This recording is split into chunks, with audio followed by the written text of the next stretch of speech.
다음 사항을 잘 들어보시고 이것이 무엇을 말하는 것인가 한번 맞춰보시기 바랍니다.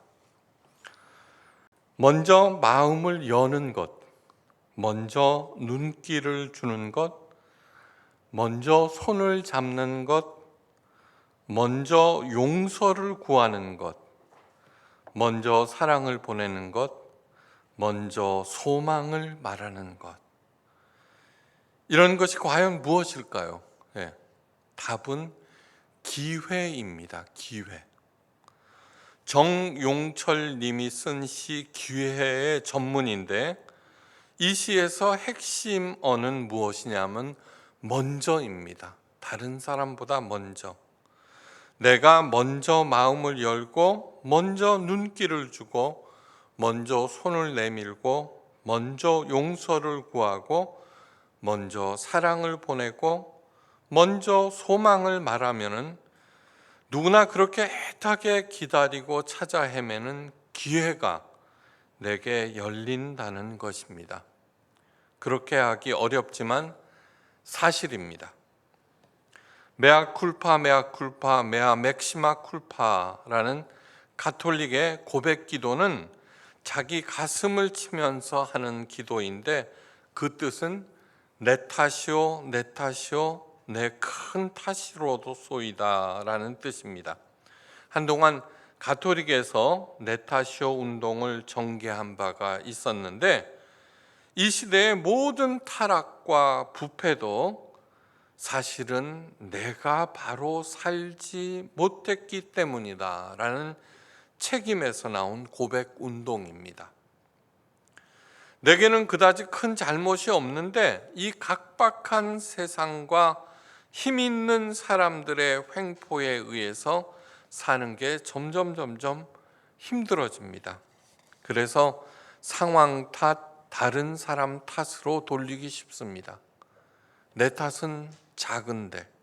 근데 생각해 봐야 할 것이 있습니다.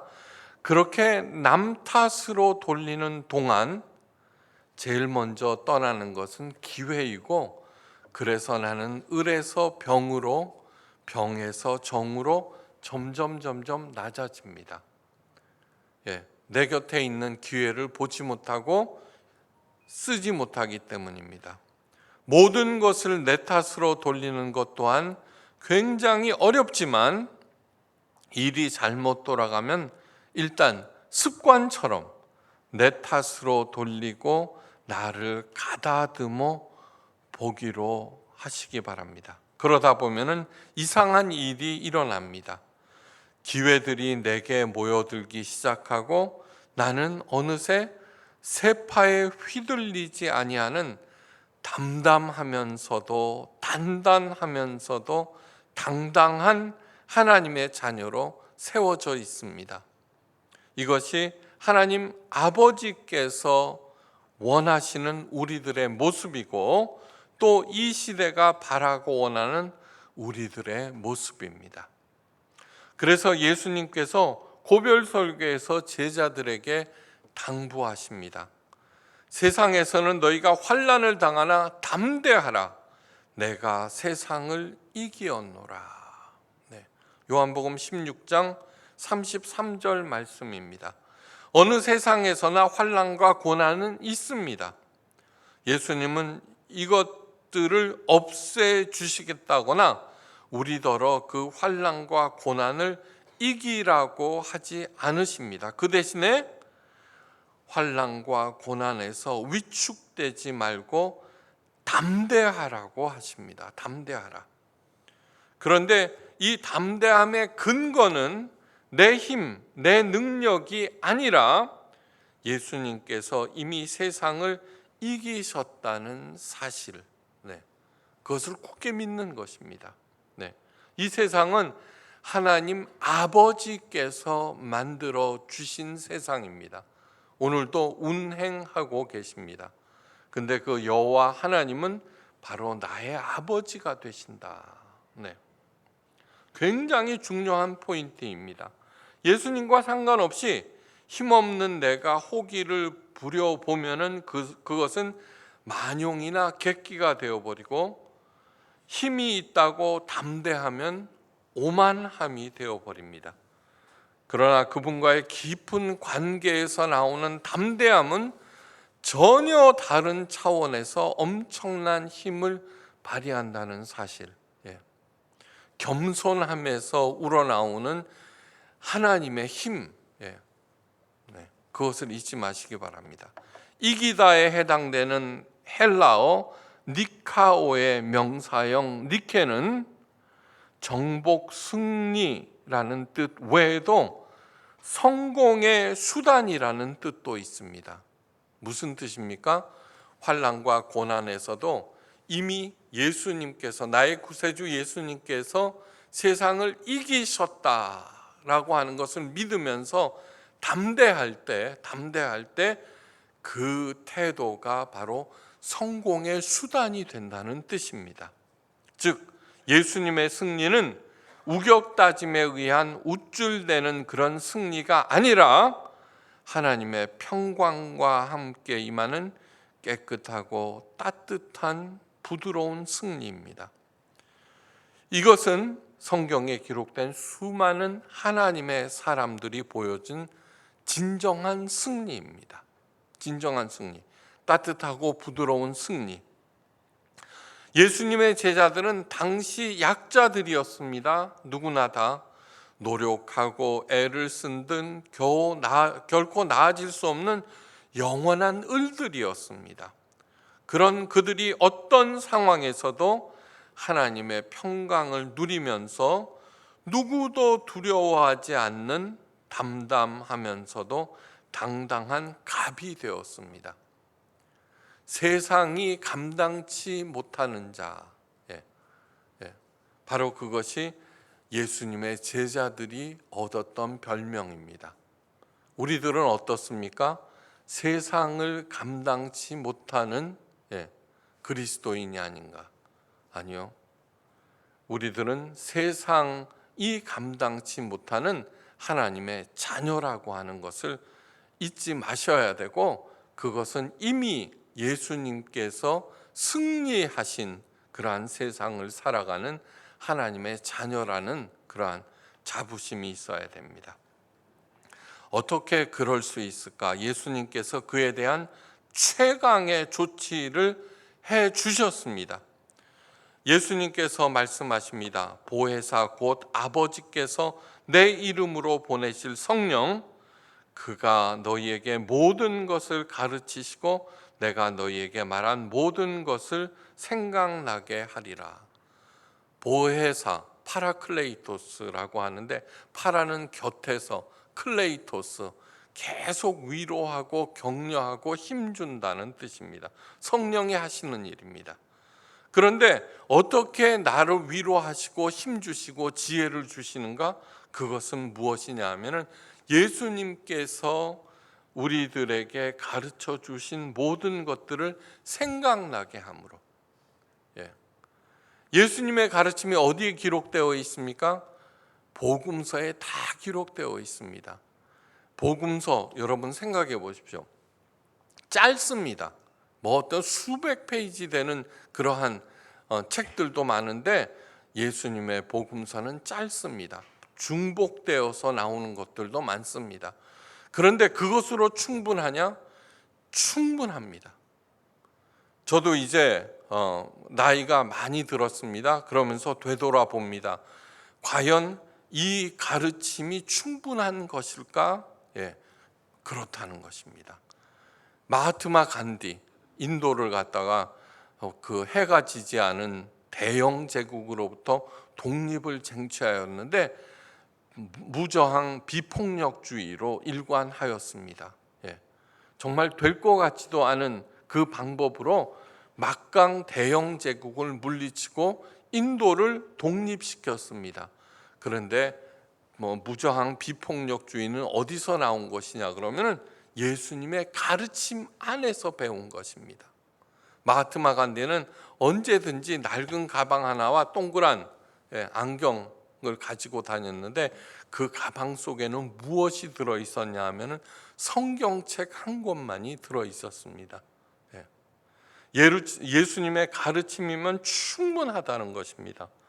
그래서 보혜사 성령님께서 우리 곁에 계셔서 예수님의 가르침을 생각나게 하고 또한 그것을 행하게 하시는 분, 그것으로 충분하다는 것입니다.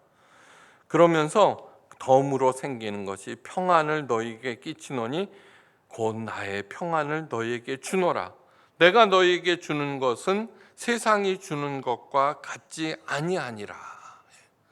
예수님의 가르침 생각나서 그대로 행하면은 더불어서 평안도 함께 온다는 것입니다.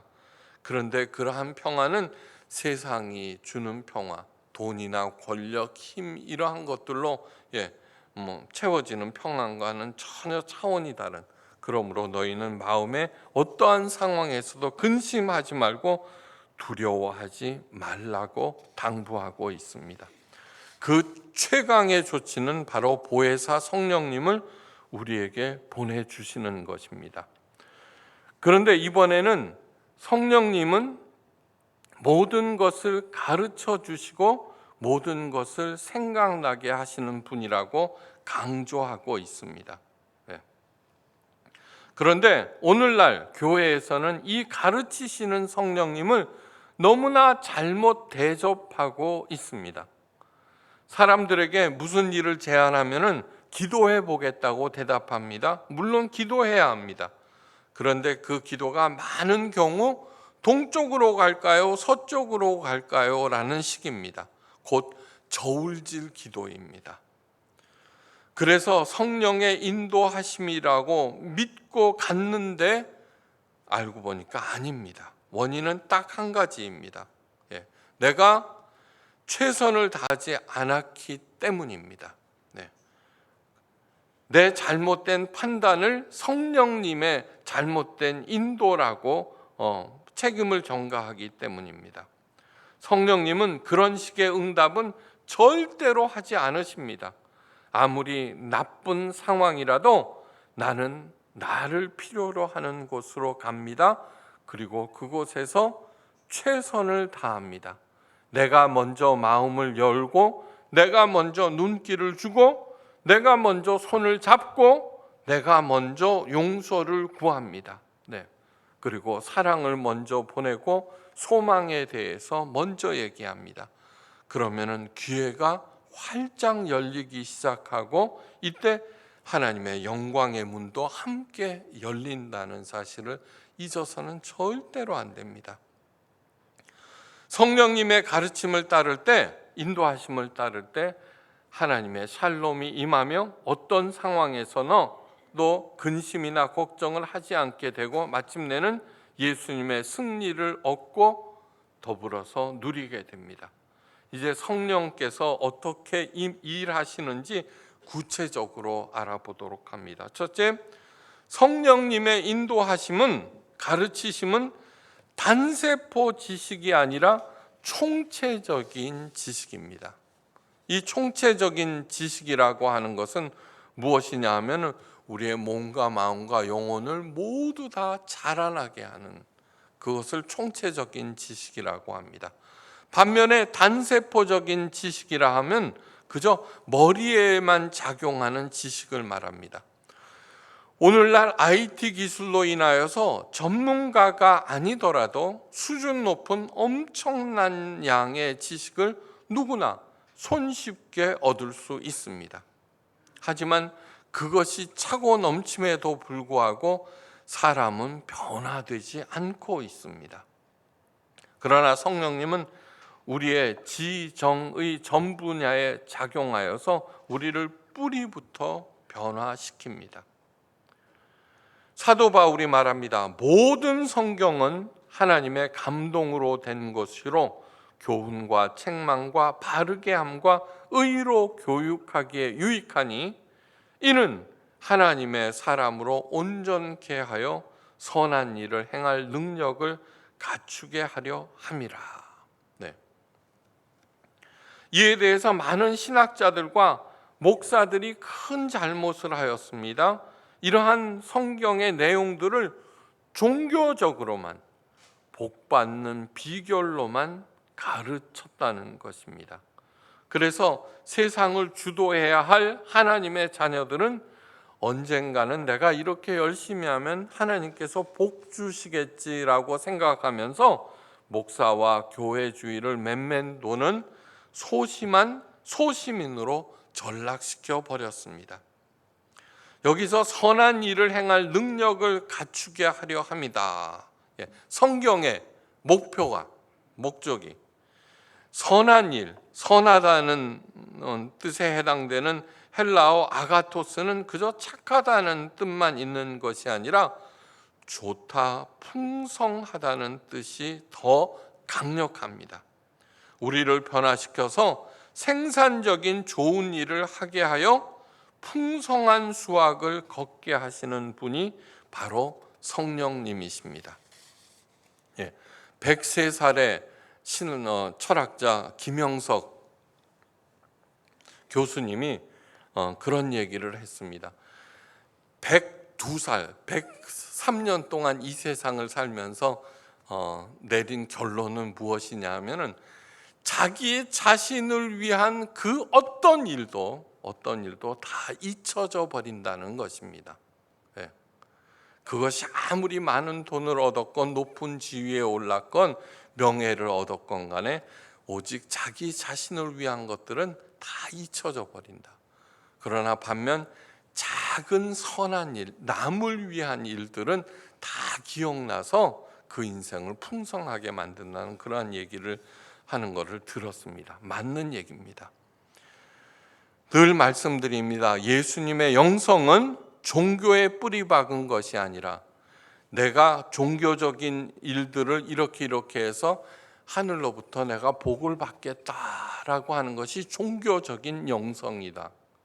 다시 말해서 나를 위한, 오직 나만을 위한 것입니다. 그런 영성이 아니라 예수님의 영성은 현실에 뿌리 박은 살아있는 생명의 영성임을 잊지 마셔야 합니다. 끝도 없이 제 평생 동안 강조한 것이 바로 이것입니다. 모든 이단들과 잘못된 교회들이 총력을 기울이는 것은 성경의 가르침을 종교에 심고 하나님의 자녀들을 잘못 인도하여서 종교의 감옥에 다시 가두는 것입니다. 세상이 점점 악해진다고 한탄하고 있지만 여러분, 큰 시각, 하나님의 시각에서 바라다 보면은 아주 천천히라도 하나님의 뜻이 이루어지고 있으며 힘 있는 자들의 횡포는 끝내는 최후의 저항임을 아셔야 합니다. 노예 해방, 어린이 보호, 남녀 평등, 인종차별 금지 등등은 우리들이 현재 누리고 있는 이 많은 것들은 성경에서 출발하였고 하나님의 뜻에서 나온 것들입니다.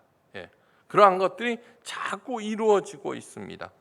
현재의 혼란은 하나님께서 원하시는 새로운 시대가 이미 왔으나 새 시대의 완강히 저하하는 수구 세력들 때문입니다. 그래서 이렇게 얘기합니다. 악을 행하는 자들로 인하여서 불평하지 말라. 그들은 풀과 같이 속히 배임을 당할 것이다 라고 말하고 있습니다.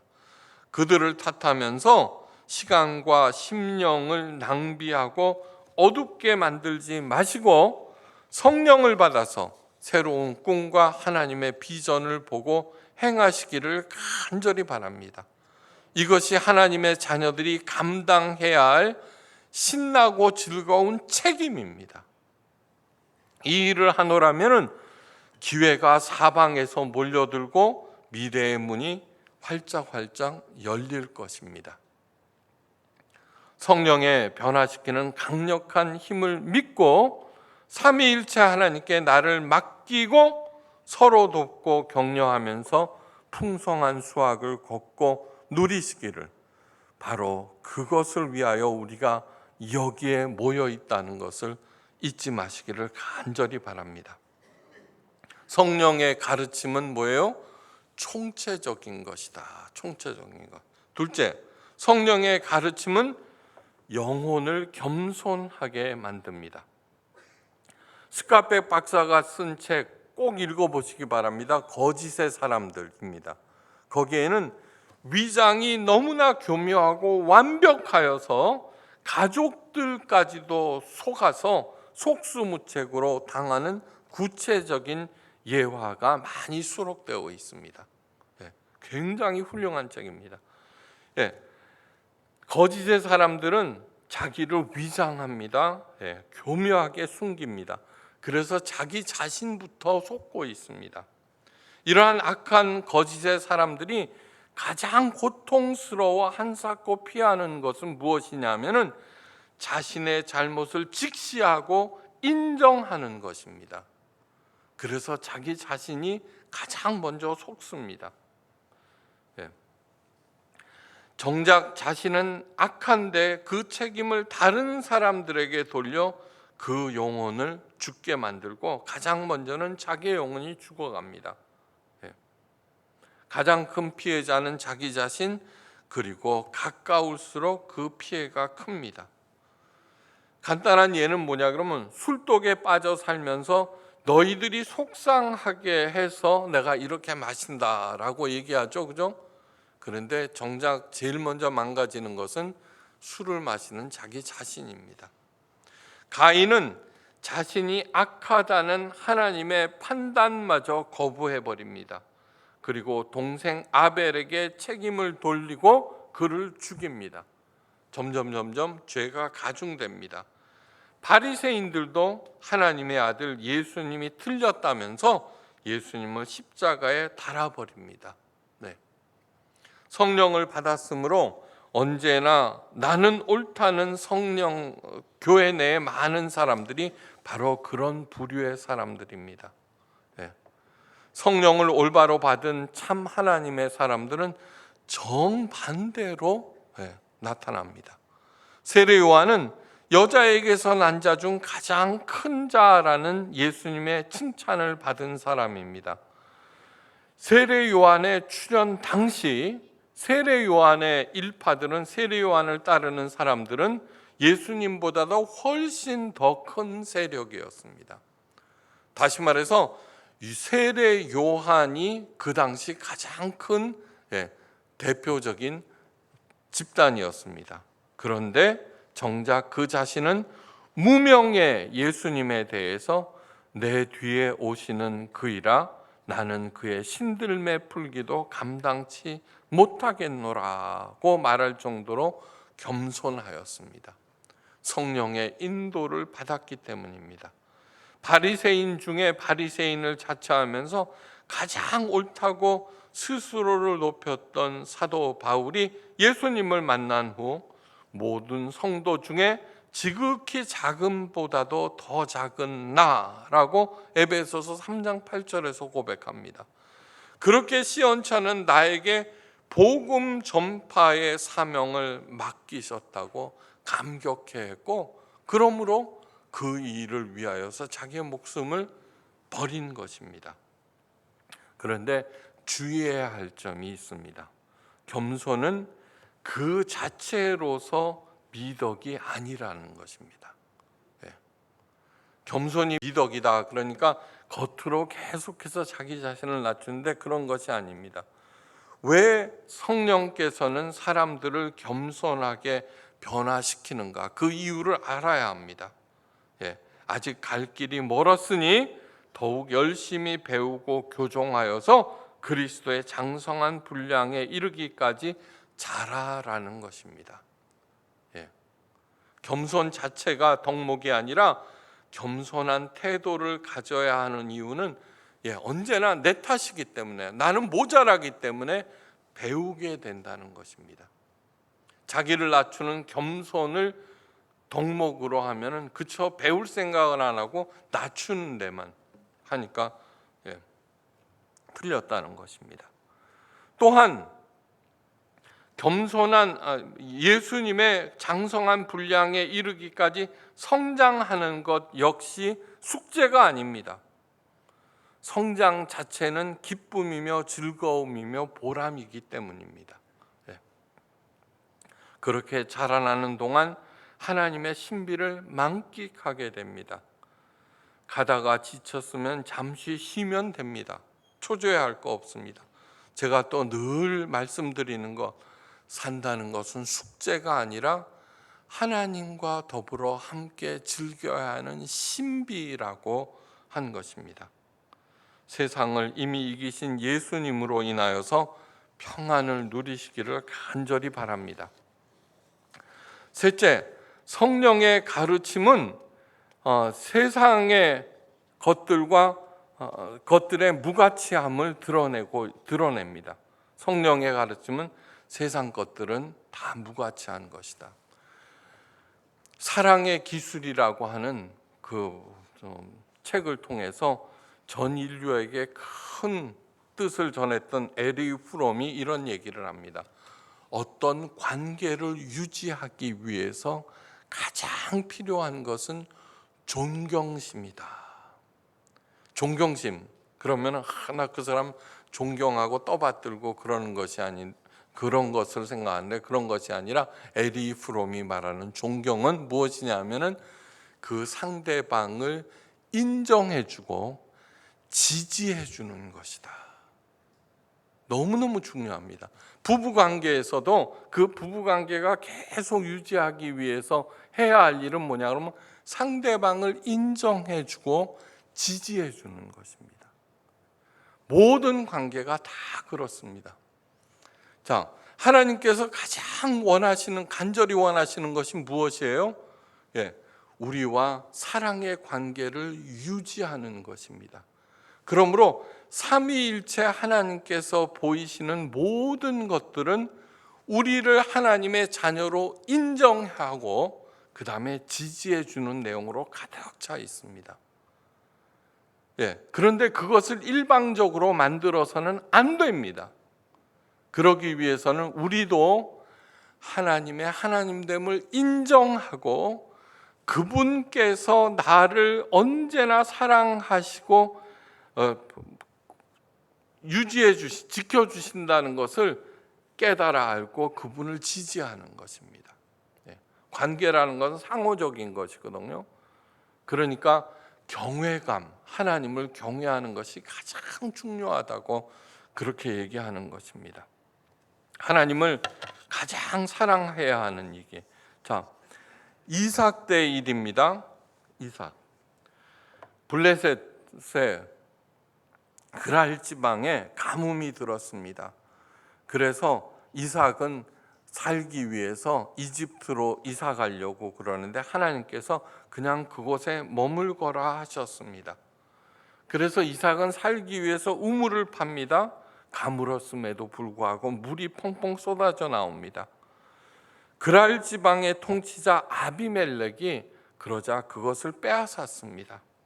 그래서 이삭은 계속 다른 장소에 가서 우물을 파는데 그때마다 물이 나왔고 그때마다 빼앗겨 버렸습니다. 너무너무 낙담한 이삭. 그 당시의 우물은 뭐예요?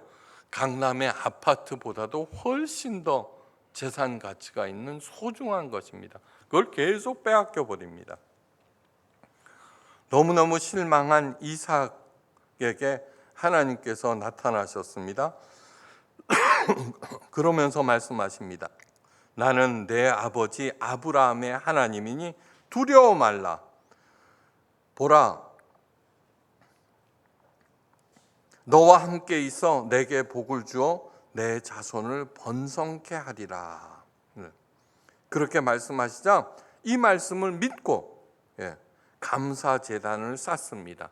그리고 우물을 팝니다. 그런데 또 빼앗겨 버립니다. 그런데 얼마 후 아비멜렉은 군대 장관 비골과 함께 이삭을 찾아옵니다. 또 어떻게 해요? 저놈이 또 나 빼앗아서 왔구나. 이렇게 어찌된 일이냐. 그런데 놀랍게도 아비멜렉이 이렇게 말합니다. 여호와께서 너와 함께 하심을 분명히 보았으므로 우리 사이에 맹세하여 계약을 맺자. 그러면서 하는 얘기가 너는 우리를 해하지 말라. 여러분, 누가 누구를 해했습니까? 아비멜렉이 이삭을 계속해서 해치고 있었습니다. 그럼에도 불구하고 이렇게 말합니다. 너는 여호와의 복을 받은 자니라. 바로 이것이 성령의 인도함을 받는 사람들이 끝내 드러내는 하나님의 영광이라고 하는 사실을 믿고 오늘을 이겨내시기를 간절히 바랍니다. 바보 이삭과 함께 하셨던 성령님께서는 파라클레이토스, 가장 나와 가까운 곳에서 함께 계십니다. 그리고 예수님의 가르침을 끝도 없이 생각나게 해서 우리로 하여금 그것을 행하게 하시고 하나님의 평강과 함께 우리를 계속해서 성공으로 이끄십니다. 자, 첫째, 모든 일, 슬픈 일, 어려운 일, 괴로운 일, 힘든 일, 모든 일을 하나님의 처사로 겸손히 받으시기를 바랍니다. 네, 겸손히. 이것은 저 사람 다 상황 다 그건 아닙니다. 겸손히 받으시고 하나님께서 이 고난을 통해서, 이 슬픔을 통해서 나에게 무엇을 가르치기를 원하시는가 깊이 묵상하시기를 바랍니다. 그렇게 할 때 반드시 거룩한 성장이 이루어집니다. 바로 바보 이삭이 온몸으로 체험한 마침내 최후의 예수님의 승리와 하나님의 평강과 풍성한 복을 내게도 동일하게 이루어질 것임을 믿으시기 바랍니다. 오늘의 어려움과 어두움을 웃음으로 참고 서로 격려하면서 즐겁게 이기시기를 주의 이름으로 간절히 축원합니다. 기도하십니다. 파라클레이토스 보혜사 성령님을 우리에게 보내주시고 예수님의 그 귀한 가르침을 생각나게 하시고 또한 행하게 하심을 감사합니다. 모든 것을 내 탓으로 돌리고 어떠한 일도 하나님의 처사로 받아들이고 그 일을 통하여 내게 하시는 성령의 가르침에 귀를 기울이며 당당하게 앞으로 나가는 모든 성도들, 그리하여 어떤 상황에서도 30배, 60배, 100배의 결실을 맺어서 베풀고도 남음이 있는 우리 모두가 되게 하옵소서. 머리 숙여 감사드리며 모든 말씀 우리 주 예수 그리스도의 크신 이름으로 간절히 기도하옵나이다. 아멘.